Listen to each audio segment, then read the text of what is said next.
the last lecture, we have discussed about core, and we came to know about a supporting entity which holds the core in the cavity, that are core prints.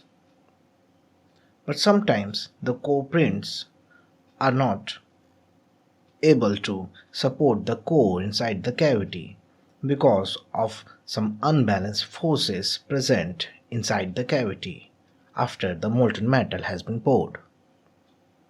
And hence for that we use certain plates called as chaplets.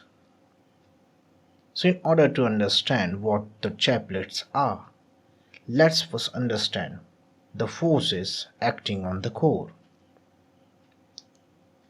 So inside the mold cavity, the core is under the influence of its own weight, and when the molten metal is poured inside the cavity, there will be buoyant forces due to the molten metal. And these buoyant forces will be there because certain molten metal is displaced by the volume occupation of the core. And this is the basic definition of buoyancy also. Buoyancy is nothing but the weight of the fluid displaced. And here it would be given by rho Vg, where rho is the density of the molten metal. V is the volume of the fluid displaced, or we can say it's the volume of the core.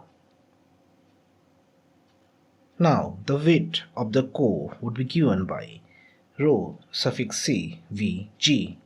Here rho suffix c is the density of the core.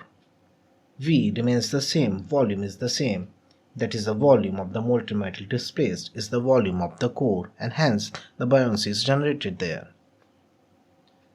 So to find out the net buoyancy forces or the unbalanced forces, we simply subtract the buoyant force with the weight of the core, that is rho Vg minus rho suffix c Vg,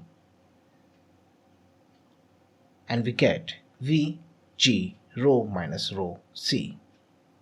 This is the total unbalanced force present inside the cavity with a core and after the molten metal has been poured.